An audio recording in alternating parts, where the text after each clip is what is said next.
소중하다.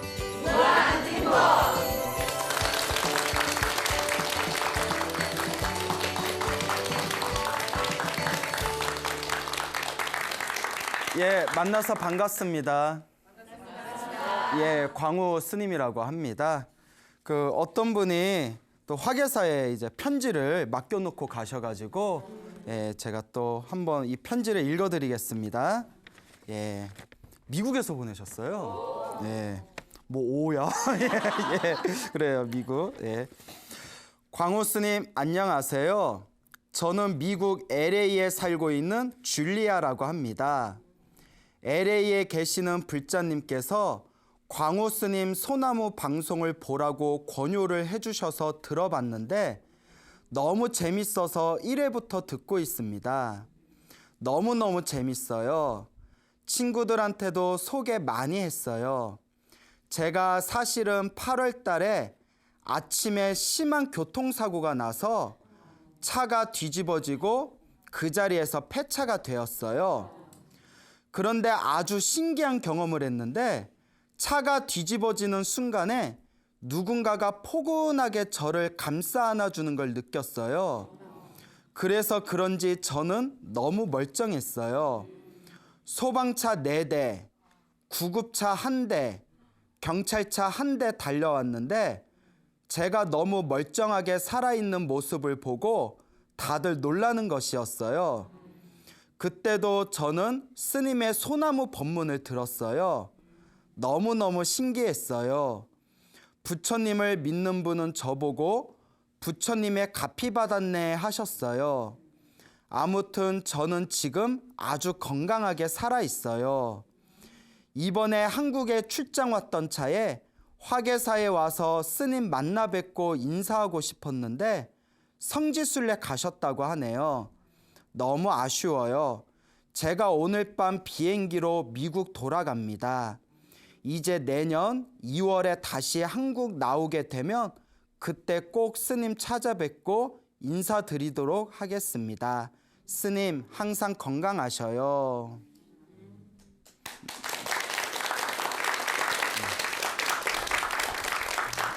예, 참 편지 내용이 너무 좋죠? 예, 이제 차가 뒤집어져 가지고 폐차가 될 정도였는데 그래서 뭐 그렇죠. 뭐 구급차가 4대, 뭐 소방차가 4대, 뭐 경찰차가 1대 달려왔는데 근데 내용이 좀 이상해요. 살아있는 거 보고 사람들이 놀랬다고, 뭐 멀쩡하게 있는 거 보고 사람들이 놀랬다고 굉장히 크게 차가 부셔졌나 봐요. 주변 분들이 아, 부처님 값이 받았네. 자, 그래서 너무나 또 좋은 경험담이 담긴 편지 남겨주신 우리 LA의 예, 줄리아 양 너무 고맙습니다. 이름이 예뻐요, 줄리아. 예, 뭐 줄래? 뭐 이래서 예, 미안합니다. 자, 그 며칠 전에 대구에 살고 계시는 불자님께서 소나무의 아주 열성 팬이라고 하시면서 전화가 왔습니다.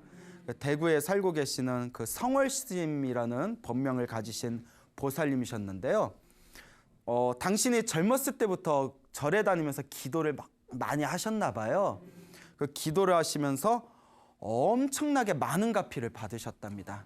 굉장히 큰 가피를 받으셨는데 그중에 이제 재미난 몇 가지 이야기를 해주셨어요. 그래서 너무나 내용이 좋아서 제가 또 소나무의 여러분들께 또 그 성월신 보살님의 가피 이야기를 소개할까 합니다. 먼저 그 첫 번째 이야기는 이거는 제가 들어도 너무 신기해가지고 그분께서 이제 7년 전쯤에 저기 무주에 있는 그 유명한 산이 무슨 산이 있죠? 눈썰 매장으로 유명한데 예? 무등산? 예, 예. 광주에 있지 않아요? 예, 예. 덕유산이라고 있잖아요. 그렇죠. 예, 예. 막 던지지 마세요. 예. 우리 한번 생각하고 예. 무주하면 덕유산 유명하잖아요. 그 한겨울에 7년 전에 겨울에 눈이 왔을 때 눈이 오고 할 때 굉장히 그 아름답지 않습니까?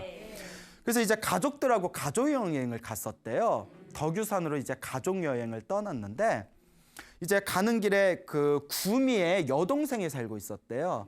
그래서 집이 대구고 이제 구미의 여동생이 언니 가는 길에 나도 데려가라. 우리 같이 가자 해서 그 구미 대구에서 구미로 가가지고 여동생을 차에 태우고 이제 운전은 남편이 했대요.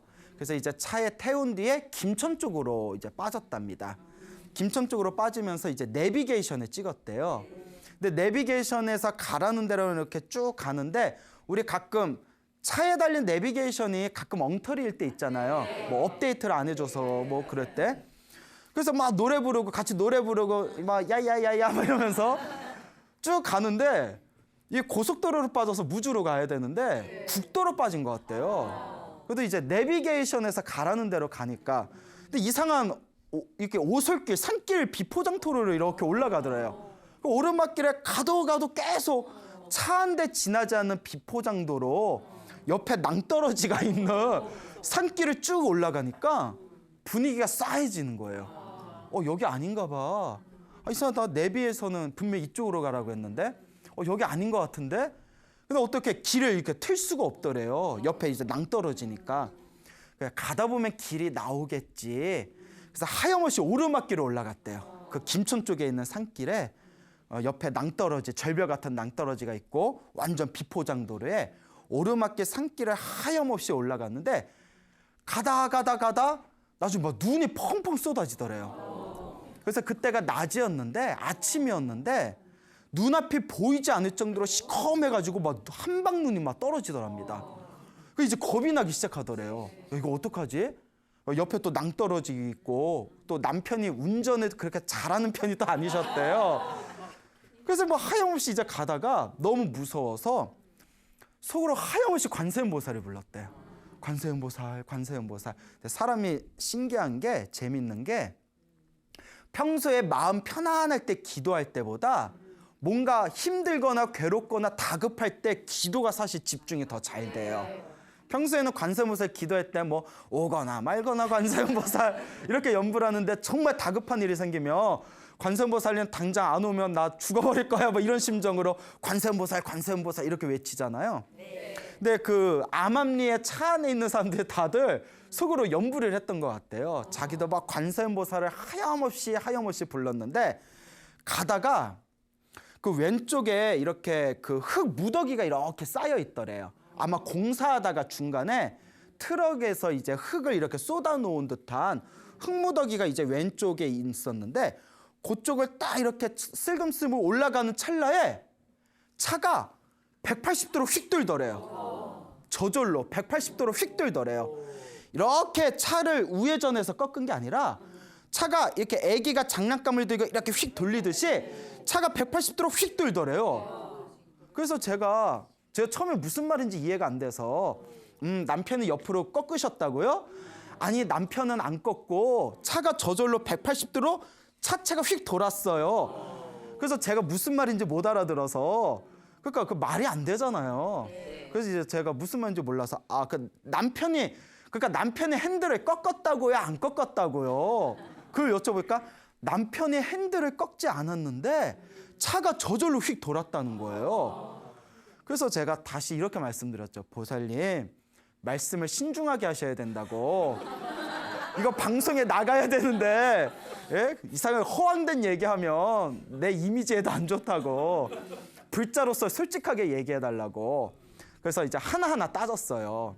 이제 물리적으로 저도 나름 고등학교 나온 고등교육 받은 사람인데 나도 물리 시간 배웠거든요. 차가 어떻게 핸들도 안 꺾고 핸들을 꺾어도 180도로 이렇게 도는 게 아니잖아요. 차가 이렇게 이제 삥 둥글게 돌지.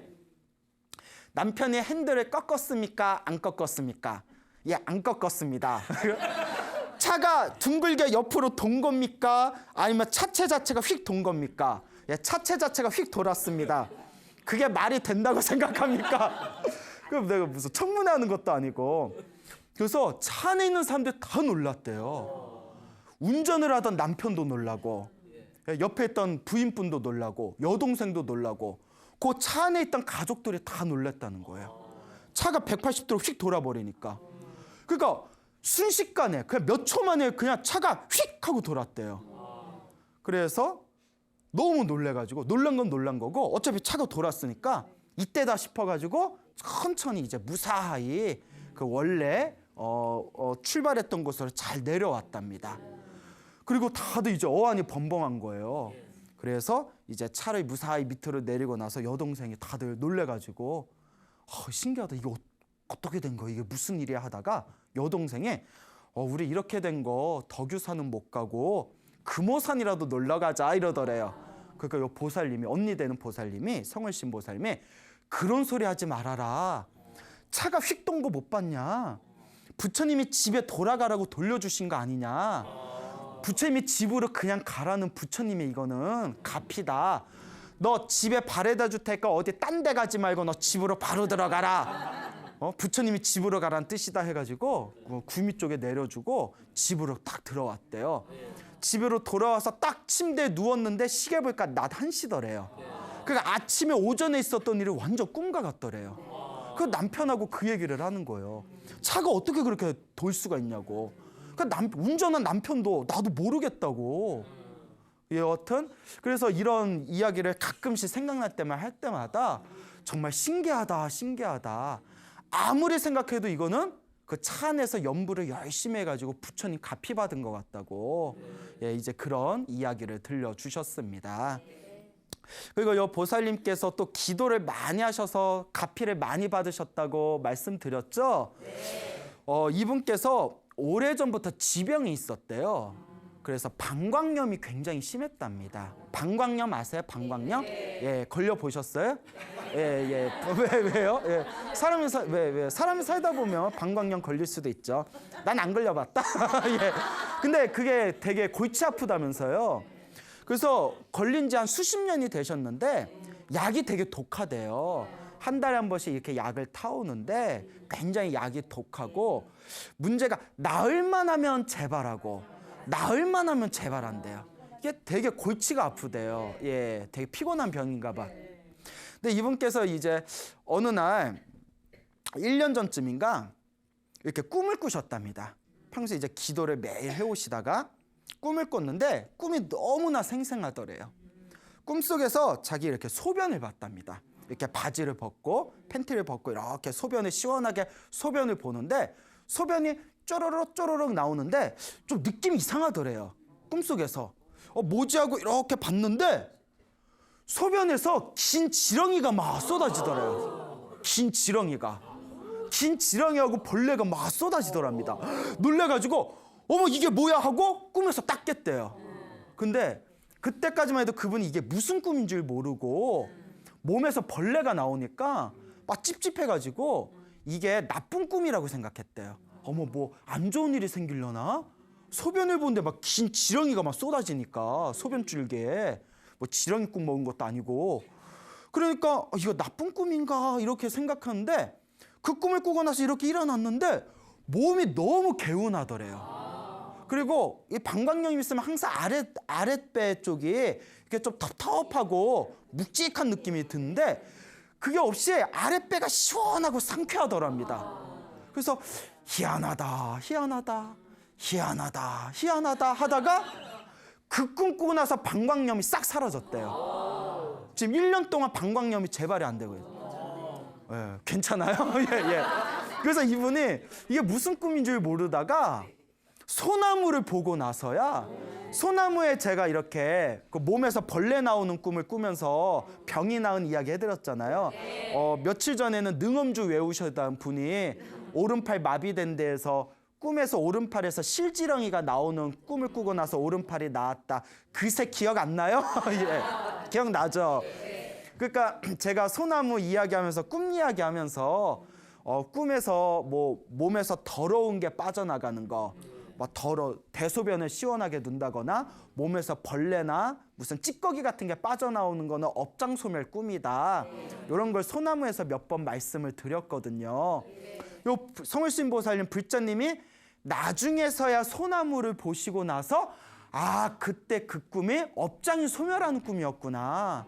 그래서 그때 방광염을 일으키던 업장이 소멸됐는지 그 꿈을 꾸고 나서 그 방광염이 싹 사라졌답니다. 그래서 그런 경험담을 얘기를 해주셨습니다. 그리고 이 세 번째 이야기가 또 아주 재밌어요. 이분이 이제 내일 모레면 이제 환갑이 되신대요. 이제 제 50대 후반이신데 이제 직업이 미용사시래요. 그래서 미용실을 운영하면서 평생 동안 이제 가위질을 하셨잖아요. 이렇게 이제 막 가위질을 하셨으니까 직업병이 생기셔서 이렇게 팔하고 어깨가 아프시더래요. 팔하고 어깨가 아프고 어느 순간 그 목이 뻣뻣하게 마비가 더 들어요. 그래서 이렇게 목도 안 돌아가고. 그래서 병원을 급히 가봤더니 뭐였겠어요? 그렇죠. 만만한 게 목 디스크죠. 목 디스크라고 판정을 받아서 그래가지고 이제 꾸준히 병원을 다니면서 물리치료를 받았대요. 그리고 그분이 평상시에 시간 날 때마다 금강경 사경을 하셨답니다. 금강경을 베끼는 사경을 했는데 그 뒤로 금강경 사경을 좀 쉬셨대요. 팔이 너무 아파가지고 대신 이제 기도 마음으로 이제 관세음보살 연불은 열심히 하시고. 근데 어느 날이었답니다. 남편하고 매일 아침에 남편하고 애완견 데리고 아침 산책을 운동을 다니신대요. 근데 그날도 이제 아침에 이제 남편하고 같이 애완견 데리고 아침 산책하려고 공원을 나섰는데 아침에 깜빡하고 화장실에 안 가셨대요. 그래서 소변을 못 보셔가지고 아침에 이제 이렇게 산책을 하다가 이렇게 소변이 막 마려워서 남편한테 여보 여기 공원 여기 조그만 공원 화장실에서 나 소변 좀 볼게 밖에서 기다려요 하면서 그 공원에 보면 이렇게 공용 화장실 있지 않습니까? 그 여자 화장실에 이렇게 이제 들어갔는데 분명히 지금 생각해도 너무 이상하대요. 바닥에 아무것도 걸릴 게 없었대요. 아무것도 없었는데 들어가다가 발이 뭔가에 딱 걸려가지고 그대로 앞으로 곤두박질치셨대요. 넘어지셨는데 이제 좁으니까 문 앞에서 넘어지니까 앞에 있는 화장실 벽에 정말 문짝이 떨어져 나갈 정도로 꽝 소리를 내면서 얼굴이 부딪히셨대요. 앞으로 확 곤두박질. 그래서 얼굴에 꽝 부딪혔는데 그때 목이 두둑하고 꺾이셨대요. 목이 꺾였대요. 목이 꺾였는데 웃음이 나와요? 사람 죽을 뻔했는데. 뒤에서 남편이 놀래가지고 119를 부를까 응급차를 부를까 응급실 가보자 난리가 났대요. 남편이 뒤에서 봤잖아요. 목이 확 꺾이는 거. 잘못하면 뇌진탕 걸리거나 그 목이 꺾이잖아요. 부인이 아니야 나 괜찮은 것 같다고. 근데 나 놀랬을까 우리 집에 가서 좀 쉬고 싶다고. 그래서 집에 왔대요. 놀란 가슴을 이렇게 가라앉히고 너무 놀랬잖아요. 그래서 이제 거울에 가서 얼굴을 봤대요. 근데 얼굴에 상처 하나 없더래요. 희한하다 해가지고 이렇게 목을 돌려봤는데 목이 휙휙 돌아가더래요. 목이 꺾였는데 왜 돌아가지?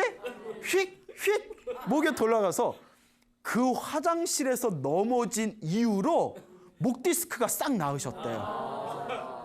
야, 신기하죠?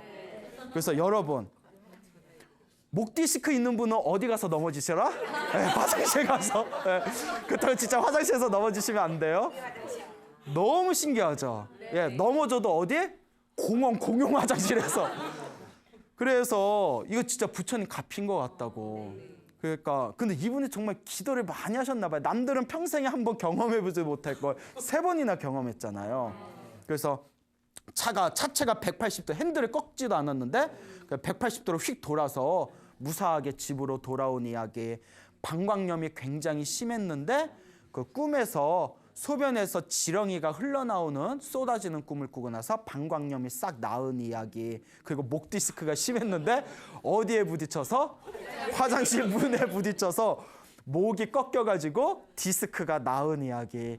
이 정도면 세상에 이럴 수가 뭐 이런 데 나가도 될 것 같은데. 그래서 제가 여쭤봤어요. 무슨 기도를 많이 하셨냐? 기도를 어떻게 하셨냐? 그래서 좋다는 기도를 많이 하셨는데 이거 말고도 가피를 많이 받으셨대요. 그리고 자식들도 잘 자라가지고 가족들을 위해서 기도를 열심히 했는데 뭐 애들도 서울대 들어가고 뭐 다들 잘 크고. 그래서 무슨 기도를 제일 많이 하셨어요? 했더니 평소에 금강경 사경을 틈틈이 하고 제일 중요한 게 아침에 눈 뜨면 저녁에 잠들 때까지 시간이 있을 때마다 마음속으로 항상 관세음보살님을 불렀대요.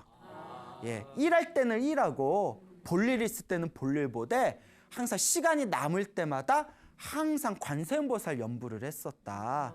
그래서 제가 아유 대단하십니다. 정말 불보살님 값이 크게 받으셨네요. 그러니까 지금 같은 마음으로 꾸준하게 기도하십시오라고 제가 크게 칭찬을 드렸습니다. 여러분들도 뭐 이런 어떤 재미난 이야기를 듣고 야, 거참 신기하네 이렇게 한 귀로만 흘리지 마시고 누가 기도해야 된다? 내가 기도해야 돼요. 남 기도 열심히 해서 남 로또 당첨돼봤자 나랑 아무 관계 없어요. 예? 뭐 하다못해 나 칼국수 한 그릇도 안 사줘. 내가 잘 돼야지. 누가 잘 돼야 된다? 내가 잘 돼야죠. 내가 기도를 해야 됩니다. 스님 기도 열심히 해도 저는 효과를 잘 못 느끼겠어요 하는 분들이 간혹 있어요. 그럼 제가 항상 둘 중에 하나라고 했죠. 첫째는 열심히 안 했는데 혼자 열심히 했다고 착각하는 경우. 두 번째는 정말 열심히 했지만 전생에 지어놓은 업장이 두꺼워서 그 업보가 녹고 있는 과정이라고.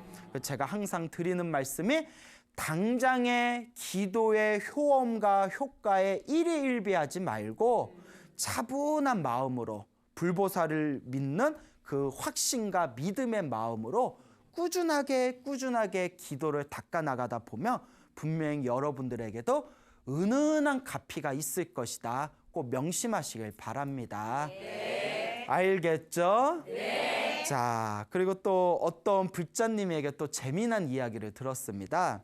그 오산에 살고 계시는 노보살님이세요. 오산이라고 아세요? 오산? 네, 저기 사산도 아니고 육산도 아니고 오산입니다. 병점이라고 아세요? 병점? 네, 그 병점에서 좀 더 가면 제 외할머니께서 병점에 사셨어요. 예, 그래서 병점. 자, 그런데 그 병점 얘기를 내가 왜 했죠? 자, 예, 오산 얘기하다가 오산에 살고 있는 불자님께서 웃지 마세요. 오산에 살고 있는 그 연세가 많으신 지금 연세가 80 정도 되신데요. 그 보살님께 전화가 왔는데 요 보살님께서 소나무 보다가 자기 너무나 큰 부처님 가피를 받은 게 있어서 함께 불자님들께 나누고 싶어서 전화를 주셨습니다. 이 보살님께서 10몇 년 전에 자살하러 가셨대요. 왜 그랬냐면 머리가 너무 아파서 이분이 오랫동안 두통에 시달리셨대요. 갑자기 두통이 생겼는데 두통이 너무 심해가지고 머리가 깨질 것 같더래요. 근데 이게 아무리 약을 먹고 아무리 치료를 받아도 효과가 없으니까 머리가 너무 깨질 것 같아서 하루하루가 힘든 거예요, 나중에는. 여러분, 그 통증이 몇 날 며칠 계속 극심한 통증이 지속되면 나중에는 진짜 삶의 의욕이 사라지거든요. 이럴 바에야 죽는 게 낫겠다. 너무 머리가 깨질 듯이 아파서 이분이 이제 평소에 기도를 많이 해오셨대요. 뭐 관음 기도도 하고 지장 기도도 하고 기도를 꾸준히 해오셨는데 어느 날 머리가 너무 아프셔가지고 법당에 평소에 다니던 법당에 가서 부처님 관세음보살님한테 기도를 올리면서 부처님 관세음보살님 저 그냥 세상 떠나렵니다. 죄송합니다 부처님 저 너무 힘들어서 이제 못 살겠습니다. 저 그냥 이 세상 그냥 떠나렵니다 라고 부처님한테 고하셨대요. 그럼 뭐 부처님이 그래 잘 가 뭐 이럴 리는 없잖아요. 근데 이제 당신 딴에는 불자니까 부처님 저 이제 세상 떠나렵니다 하고 마지막으로 간절하게 정성껏 기도를 올렸답니다. 그리고 그래 이 세상 미련 없이 하직하자. 너무 머리가 아프니까. 그리고 그날 잠이 들었는데 너무나 생생한 꿈을 꾸셨대요. 딱 잠이 들었는데 뒤에서 정말 생각하기도 싫은 정말 흉악하고 정말 무섭게 생긴 악마가 자기 막 뒤를 쫓아오고 자기가 꿈에서 하염없이 어두운 길을 도망치는 꿈을 꾸신 거예요. 악마가 막 뒤에서 막 쫓아오더래요. 너무나 무섭게 생긴 악마가 뒤에서 자기를 쫓아오다가 자기가 막 어둠에서 막 이리저리 도망을 다니는데 갑자기 눈앞에서 앞에서 관세음보살님하고 뒤에서 지장보살님이 짠 하고 나타나시더니 자기를 앞과 뒤에서 이렇게 안아주시더래요. 이렇게 감싸주시더래요. 관세음보살님하고 지장보살님이 이렇게 감싸주시더니 그러니까 악마가 딱 오다가 자칫 쫓아오다가 관세음보살님하고 지장보살님이 양쪽에서 자기를 안아주시니까 딱 가까이 오지를 못하더래요.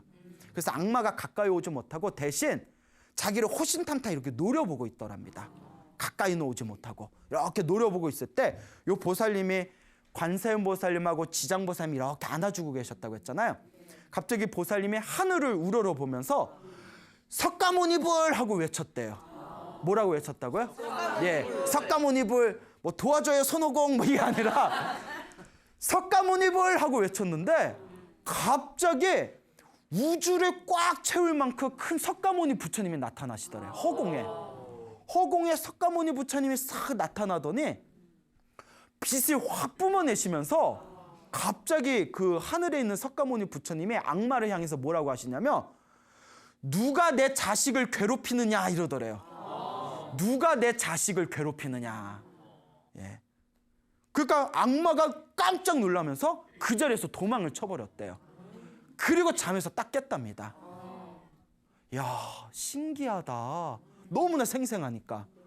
악마가 막 뒤에서 쫓아오는데 관세음보살님, 지장보살님이 이렇게 안아주시고 그가 하늘을 보면서 석가모니불 하고 외쳤는데 하늘에서 그 빛을 뿜어내면서 석가모니 부처님이 다 나타나시면서 누가 내 자식을 괴롭히느냐 그러면서 악마가 놀라면서 사라지는 딱 꿈을 꾸고 나서 자 이미 여러분들 예상 다 하셨죠? 네. 그 뒤로 그토록 자살까지 자기를 몰고 가려고 했던 두통이 흔적도 없이 사라지셨답니다. 지금 그 꿈을 꾼 지 10년이 넘었는데 10년 동안 한 번도 두통이 안 일어났대요. 그래서 이제 평소에 소나무를 보시다가 다른 불자분들의 가피 받은 이야기를 보시고 당신도 용기 내서 전화를 주셨다고. 정말 대단하지 않습니까? 네. 예. 자, 그래서 여러분들도 살아가면서 도저히 내 힘으로 변화시킬 수 없을 때, 내 힘으로 견뎌내기 힘들 때, 무언가 인생의 큰 절벽이나 낭떠러지를 만난 듯한 느낌이 드실 때 절대 주저하지 마시고 간절하게 기도해 보시기 바랍니다. 단 중요한 게 있어요. 간절하게 정성껏 해야 됩니다. 기도하면서 뭐 들어주면 좋고 뭐 안 들어주면 말고 이런 마음으로 기도하면 안 돼요. 그 어떤 분은 기도할 때 부처님을 협박하는 경우가 있어요. 기도를 열심히 하면서 안 들어주기만 해봐라. 내가 다시는 절에 다니나. 이래버리고 부처님 협박하는 건데 들어주겠어요? 안 들어주겠어요? 아, 그런 마음에 어떻게 갚이가. 그냥 좋은 일이 생기든 나쁜 일이 생기든 소원이 성취되든 소원이 성취되지 않든 다 내 인연법입니다. 오로지 부처님만 믿고 기도하겠습니다. 복을 짓겠습니다. 공덕을 쌓겠습니다. 라는 마음으로 마음 공부를 해야 됩니다. 그러니까 우리 불자님들도 힘들고 괴로울 때 주저하지 말고 우물쭈물하지 말고 지금 당장 이 자리에서 한번 열심히 기도해 보시길 바랍니다. 그 어느 불자님께서 또 전화를 주신 내용인데요. 이분께서 오래전에 굉장히 신비한 경험을 하셨답니다. 그분께서 그 치악산이라고 아세요? 치악산? 예, 치악산. 거기서 이제 치약이 많이 나오죠? 예. 아님 말고, 아님 말고. 예. 그 치악산이라는 곳에서 그 구룡사라는 유명한 절이 있어요. 그 어느 날 구룡사, 예, 맞죠? 치악산 구룡사. 그래서 이제 구룡사에 등산을 올라갔는데 거기서 이제 좀 늦게 날이 이제 점점 이제 저물려고 할 때 하산을 하려고 했답니다. 그러니까 이제 내려가려니까 스님이 아니 이제 해지면 위험할 텐데 지금 내려가려냐고. 그것도 길이 험하다면서요. 바위도 많고. 아, 뭐 그냥 내려가면 되죠. 아, 위험하다고 하면서 손전등을 주시더래요, 스님이. 아, 이거라도 갑자기 중간에 산이라서 해가 금방 진다. 그 우습게 보지 말고 요거라도 들고 가라. 스님이 걱정돼서 손전등을 주셨는데 내려가다 보니까 또 이제 막상 내려갈까 막 바위도 많고 산길도 험하고 산이 깊으니까 해가 금방 져버렸대요. 그래서 스님이 주신 손전등을 켜고 내려갔는데 야, 이거 없었으면 진짜 큰일 날 뻔했다. 근데 여자가 겁도 없어. 그렇죠? 어두운 산길을 겁도 없어. 그래서 뭐 이렇게 내려가다가 손전등이 갑자기 꺼져버렸대요. 예, 배터리가 없었던 거야. 예? 배터리가 없었어. 그래서 유명한 노래 있잖아요. 사랑의 배터리를 배터리가 떨어졌단 말이야. 예? 그럼 어떡해요? 어머, 이거 어떡하지? 이거 어떡하지? 하다가 배터리를 어디서 넣어요? 근데 너무 어두우니까 눈앞에 보이지 않더래요, 길에. 그래서 더듬더듬 내려갔는데 사람이 그게 있어요. 평소에 기도 안 하던 사람도 위급하고 다급하면 자기도 모르게 관세음보살이 나와요. 이런 얘기 했어요. 어떤 아이가 있는데 평소에 엄마 절에 다니든 말든 신경을 안 썼대요. 근데 이 아이가 어느 날 뭐 좀 이렇게 무서운 일을 겪게 되니까 자기도 모르게 속으로 관세음보살 엄마한테 들은 게 있으니까 평소에 에이 그딴 게 어딨어 하다가도 자기가 위급하면 자기도 모르게 관세음보살 부르게 됩니다. 사람의 힘이라는 게. 근데 이제 이 보살님은 또 불자시고 하니까 정말 다급하게 간절하게 관세음보살 불렀대요.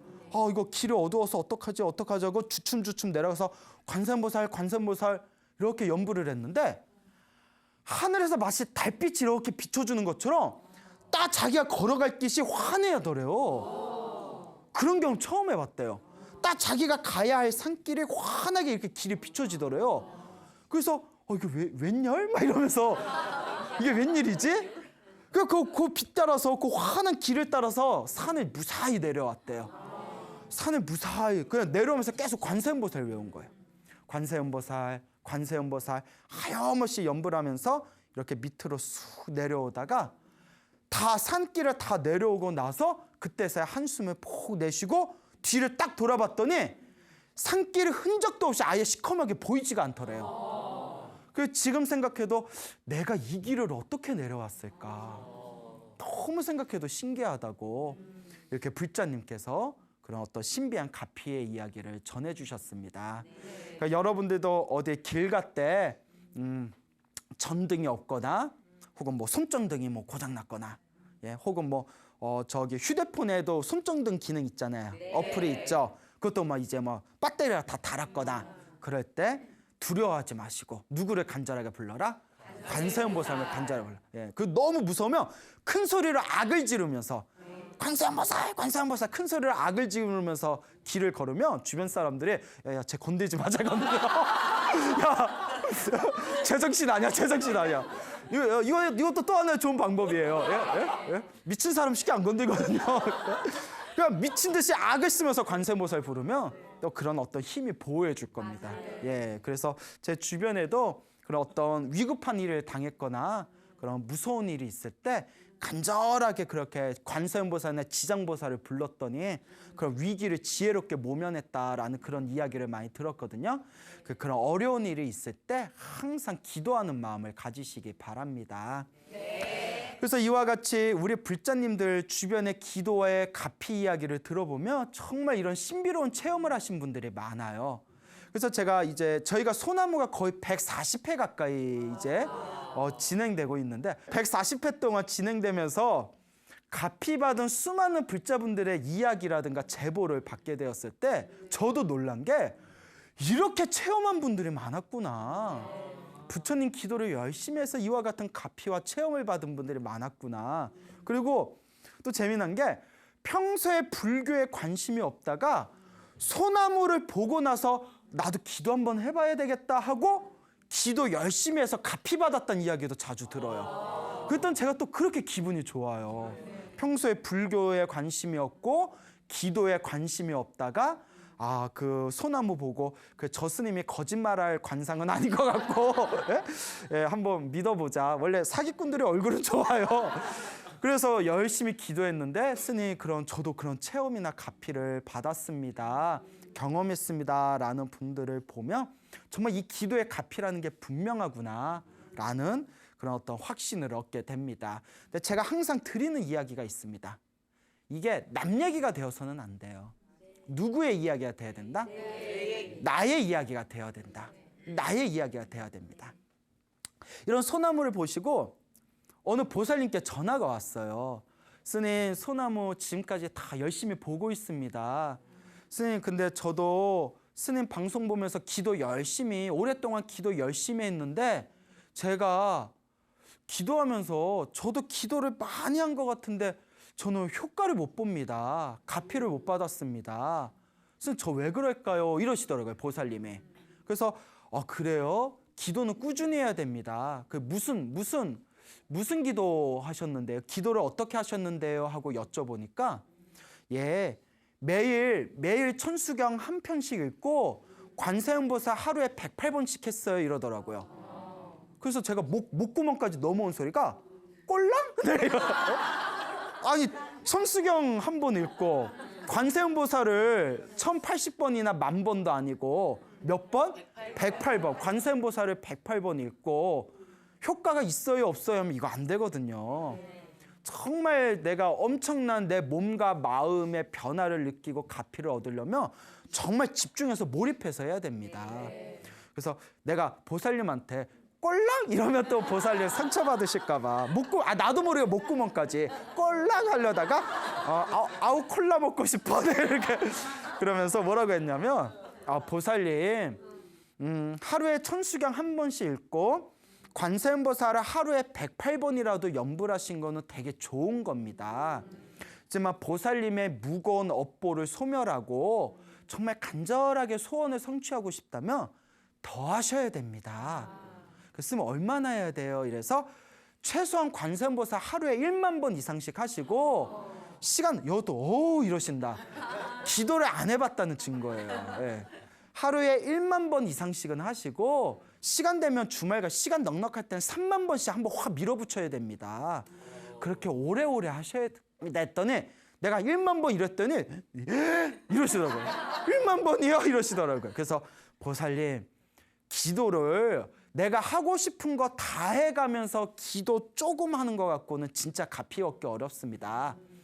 안 하는 것보단 낫지만 보살님이 원하는 가피를 확실히 체험하려면 하루에 1만 번씩 밀어붙여 보세요. 1만 번 해도 안 되면 3만 번씩 밀어붙여야 됩니다. 했더니 예, 한번 해볼게요 하면서 그 뒤로 연락이 없어. 예. 자, 어쨌거나 그리고 우리가 이렇게 기도라는 것은 정말 간절하고 정성스럽게 해야 된다라는 것을 명심해야 됩니다. 그리고 제가 또 항상 드리는 말씀 중에 하나지만 기도를 하다 보면 안 좋은 일이 생길 때가 있어요. 제가 이제 소나무 이야기하다 보면 꼭 좋은 얘기들만 골라서 하잖아요. 근데 이제 실제로 기도하다 보면 소나무에선 기도하다 보면 좋은 일만 생기던데 내가 막상 기도 시작했더니 오만 작것들이 다 자기를 괴롭히더래요. 그렇게 표현해요. 오만 작것들이 자기를 괴롭히더라고. 평소에는 건드지도 않던 사람들도. 그래서 저 기도 괜히 시작했나 봐요. 이런 분도 계셨어요. 아니라고. 보살님 기도 정말 제대로 하는 거라고. 보살님이 전생에 지었던 보살님의 안 좋은 업보가 크게 받을 걸 지금 작게 받고 있는 거라고. 기도하면서 업장이 소멸하는 거라고. 그러니까 그런 거에 구애받지 마시고 그냥 꾸준하게 하시면 반드시 효과와 효험을 보실 겁니다라고 제가 항상 신신당부를 드립니다. 그러니까 우리 이 소나무를 보고 계시는 불자님께서도 꼭 명심하셔야 되는 게 제가 관세음보살 기도 이야기하면 저 오늘부터 관세음보살 기도하려고요. 예, 잘하시네요. 그러다가 또 소나무에서 지장보살 기도 얘기하면 스님 생각해봤더니 저 지장보살 기도하려고요. 예, 이거 하세요. 그러다가 또 며칠 전에 능엄주 이야기했더니 스님 가만히 생각해봤는데 저는 능엄주가 좀 맞는 것 같아요. 그래서 제가 뭐라고 했냐면 그냥 하지 마. 무슨 기도를 하든 다 하나로 통한다는 거. 그러니까 관세음보살 기도를 하든 지장보살 기도를 하든 능엄주 기도를 하든 금강경 기도를 하든 하나를 꾸준히 하되 간절하게 몰입해서 해야 된다. 그냥 꼴랑 하면 안 되고요. 예, 정말 간절하게 하루 동안 몰입해서 시간 형편이 되면 형편이 되는 대로 기도를 하시고 그리고 제일 중요한 거 좋은 일이 생기든 나쁜 일이 생기든 다 내 인연법이다. 내가 지금 닦은 것은 언젠가 나에게 돌아온다. 지금 기도하다가 나쁜 일이 생긴 거는 내가 전생에 지었던 업이 녹고 있는 과정이다라는 이 마음 공부가 절대적으로 필요합니다. 그러니까 여러분들 인생 살아가면서 팔자가 좋네, 더럽네, 예? 내 인생 이렇게 왜 내 인생 저 수능 합격 때 먹는 역 같네, 뭐라든가, 예. 예, 재밌어요? 되게 크게 웃으시네. 역 좋아하세요? 예. 그리고 왜 이렇게 나는 살아가면서 일이 잘 풀리네, 안 풀리네. 이렇게 후회하거나 따지거나 나 원망하지 마시고요. 좋은 일이든 나쁜 일은 다 내가 지은 인연법입니다. 그러니까 여러분들의 삶을 여러분들의 아름다운 삶으로 변화시키고자 한다면 기도하고 복을 짓고 공덕 쌓고 선업을 지으면서 자꾸 꾸준하게 지어나가신다면 오늘 여러분들께 말씀드렸던 소나무 그 애청자분들의 그런 신비한 가피와 체험이 남의 일이 아니라는 것을 여러분들의 몸으로 완전히 체험하실 날이 오실 겁니다. 그러니까 이러나 저러나 그저 열심히 기도하고 복 지으시기 바랍니다. 알겠죠? 네. 여러분 행복해지고 싶습니까? 네. 행복한 삶을 창조하고 싶습니까? 네. 복을 지으십시오. 선업을 지으십시오. 공덕을 쌓으십시오. 복과 선업과 공덕의 힘이 여러분들을 진정한 행복의 길로 이끌어 줄 것입니다. 여기서 마치겠습니다. 소중한 나 무한 행복.